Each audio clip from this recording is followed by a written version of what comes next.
of those rankings that we looked at last year in AB, and I guess so for Sean, he maybe hasn't heard of this very much. And so this is going to be, like, there's nothing like officially mathematically rigorous about this at all. Like, it could be. We could prove them all, but we don't have time. And so this is kind of an informal thing that will help you. I think where stuff like this really will be helpful is in a multiple choice scenario. I think people that have this mastered and have this down will be able to look at a multiple choice and be like, rankings, answer. And even if you show a little bit of work, you'll have a kind of a preconceived notion of what the answer probably is based on understanding of the rankings. So this is hopefully just to help. I would never test you and say, hey, rank the functions by rate of increase as what x goes to infinity. I'm not going to have you list them out. This would hopefully just be a helpful thing to you. So the fastest one is x factorial. That's actually one that we will not. That's one we will look at. It's the fastest one besides x to the x. X to the x is the one that we will not look at. You could, it would just be one extra convergence test. We don't, though. So what you could do is you could check out your calculator and you could look at a graph of 10 to the x and x factorial. And you could see that early on, 10 to the x is higher than x factorial. But there will be a point out there somewhere where x factorial overtakes 10 to the x. And here's the important point. Not only does x factorial eventually become higher than 10 to the x, it eventually grows infinitely faster and becomes infinitely higher, if you will, as x goes towards infinity. Okay, and so x factorial for us in our world, that's going to be the fastest growing function. The next class of functions, moving down a notch in growth rate, would be exponentials, 2 to the x. So 2 to the x, you can do some quick math in your head and realize that, for a while, x to the 10th maybe is a little bit bigger than 2 to the x, but it doesn't take long at all for 2 to the x to overtake and eventually grow infinitely faster.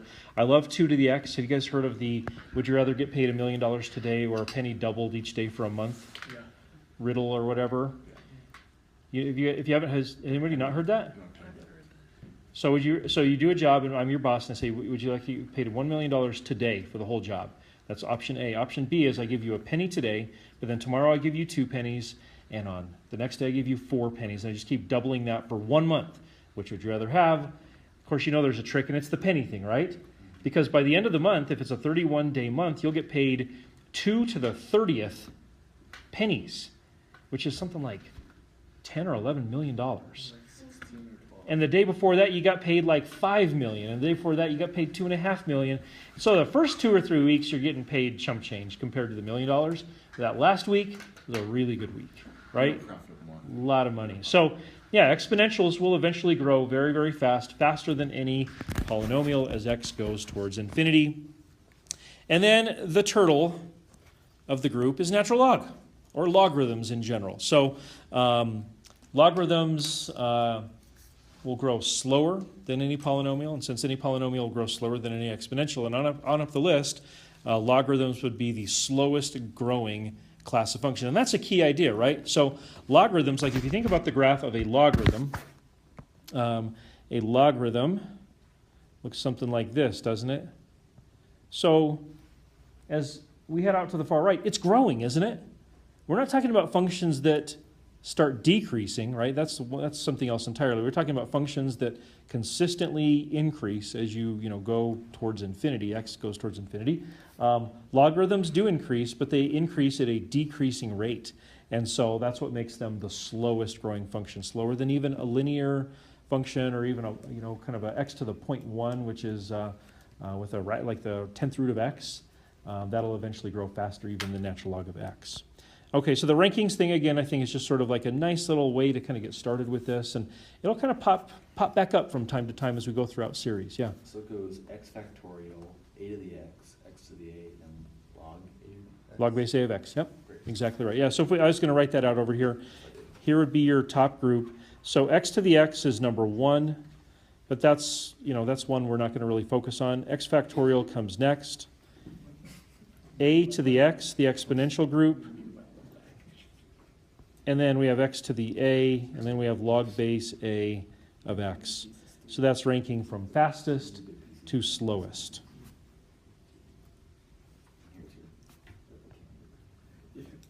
Okay, so what I thought I'd do is show you a couple of scenarios that will, I think, be really practical for us moving forward.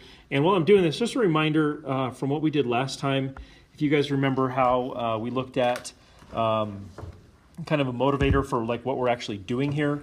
We are trying to approximate non-polynomial functions with polynomial functions, and this is all leading up to us deciding how good an approximation is, if we can really use it or not, and if it's just an approximation, what would be the error, dealing with things like that. Okay, so taking a look at this, this says the limit as x goes towards infinity of that. We've got a bunch of factorials in there, this might not be immediately apparent to you. We're going to do a little simplification, and then we're going to make a judgment on this. So check this out. Isn't x plus 1 factorial, if we were going to write this out, isn't that really x plus 1 times x minus 1 times x minus 2 dot dot dot? So I'm going to write this out a little bit differently. So check this out. What if I rewrote that to be x plus 1 times x factorial? Isn't that still true? So then down here in the denominator, I've got x factorial times 2 to the x. So by strategically rewriting it like that, do you see how I could then cancel out the x factorials? Those are all going to be the same numbers all the way to wherever they started, from where they started, where they end up. So after simplifying it like that, I could look at this as being limit as x goes to infinity of x plus 1 over 2 to the x. And this would be where your rankings thing makes a huge difference. And this will come into play when we get into section like 9.5, 9.6 later on. The top is linear. It's polynomial. The bottom is an exponential. So what do you think this limit will be? 0, right? Because the top, or I should say the bottom, will eventually grow infinitely faster than the top. If the relationship was the other way around, the answer would be infinity, right? So that's where that rankings thing would really be handy. There are definitely other ways to do this. This is, in my opinion, the most convenient. Would it be infinity or does not exist? Same thing. Same thing. And we're going to introduce that term diverges Right. in this chapter for sure. We'll reintroduce it from what we did last semester. So I would go either way. But we'll probably use diverges mostly. Okay. Okay, so then number 2, evaluating a limit again. This is where we can use the, perhaps the,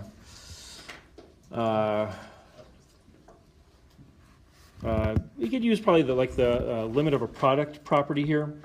So what if we did, well, I don't even know if we have to do that.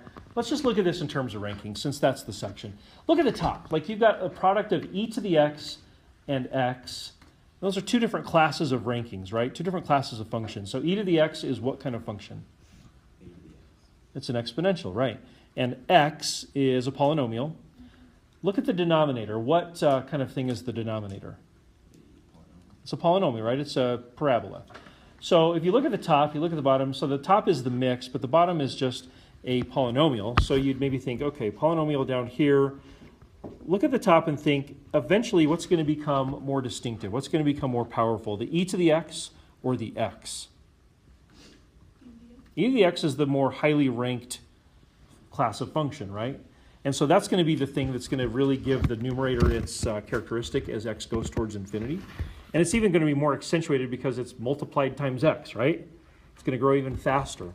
So you'd look at the top really as basically just an exponential as far as long-term behavior goes.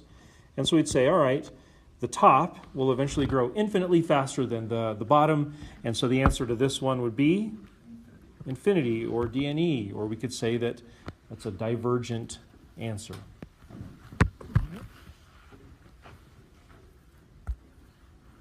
Okay, and then lastly, there's number 3.